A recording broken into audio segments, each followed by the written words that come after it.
Bonjour et bienvenue, voici notre tour d'horizon économique, géopolitique et boursier. Nous sommes le lundi 15 janvier et pour comprendre comment tourne la planète finance et lorsqu'elle tourne autour des questions monétaires, c'est sur la bourse au quotidien et nulle part ailleurs et l'épisode du jour s'intitulera « Affaire Kerviel, 10 ans déjà ».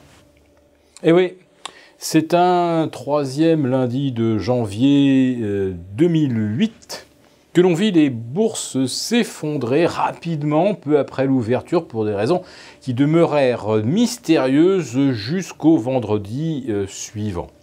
Oui, c'est bien un lundi de Martin Luther King's Day que la Société Générale décida de liquider les positions à terme détenues par Jérôme Kerviel, provoquant un effondrement assez incompréhensible sur le coût des marchés, surtout que ce débouclement commença un jour où justement les Américains n'étaient pas là et où donc les marchés étaient beaucoup plus vulnérables et personne ne savait d'ailleurs pourquoi le marché baissait, puisqu'a priori, personne ne savait que c'était la Société Générale qui vendait, et on ne le saura en fait jamais, étant donné que les ventes furent réalisées de façon plus ou moins indirecte.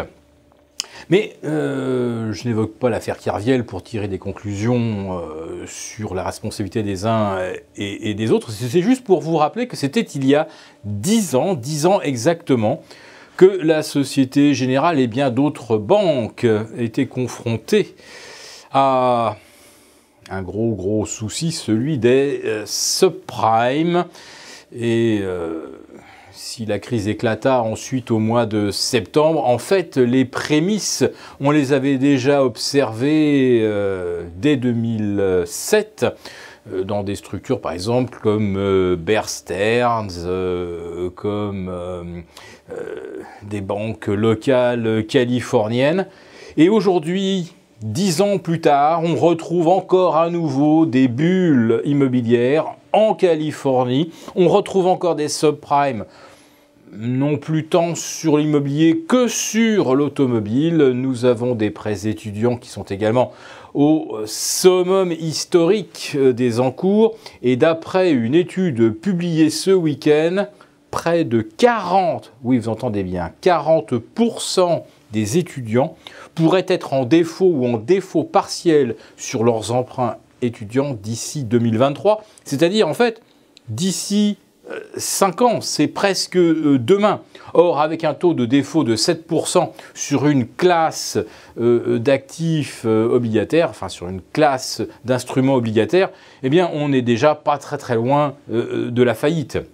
Et sur les subprimes automobiles aux États-Unis, on commence également à observer des taux de défaut très importants, en tout cas bien supérieurs au rendement des emprunts consentis sur 72 mois en moyenne aux emprunteurs.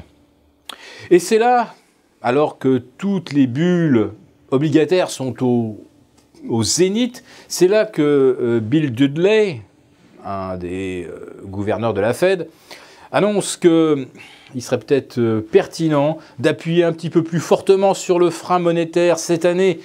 Alors, il n'évoque pas naturellement de risque inflationniste immédiat, mais il pressent que cette inflation pourrait ressurgir et que 3 hausses de taux en 2018, ça pourrait ne pas suffire. Et il est rejoint aujourd'hui par M. Robert Kaplan, toujours de la Fed, qui lui aussi annonce que 3 hausses de taux, ça ne sera probablement pas suffisant et que lui tablerait plutôt sur 4. Bon alors d'accord, vous nous direz, ce sont les faucons de la Fed, attendez que les colombes s'expriment, attendez que Jerome Powell prenne la parole pour son premier discours en tant que nouveau patron de la Fed, puisque il sera investi fin janvier en lieu et place de Janet Yellen. Donc, si les faucons ont eu la parole, peut-être que les colombes l'auront après eux.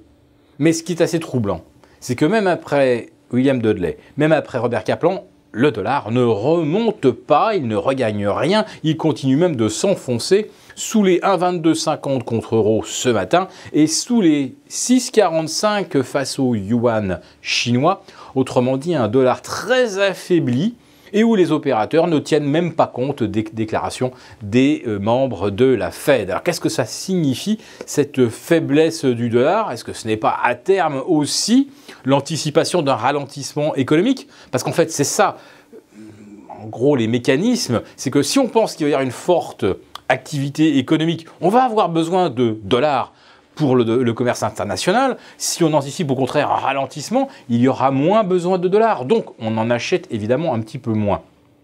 Et cette chute de dollars est d'autant plus surprenante quelque part que le pétrole se renchérit. Et il ne se renchérit pas de façon symétrique par rapport au dollar.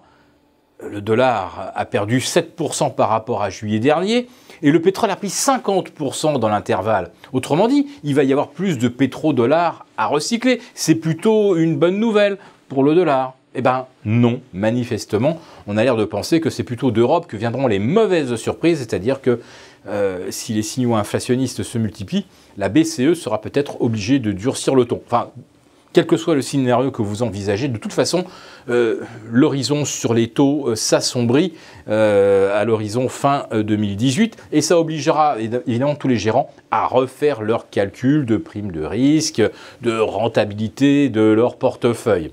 Mais ça ne fait pas peur à Larry Fink, le patron de BlackRock, qui gère maintenant plus de 5500 milliards de dollars. Pour lui, pour 2018, il n'y a pas de meilleur placement que les actions.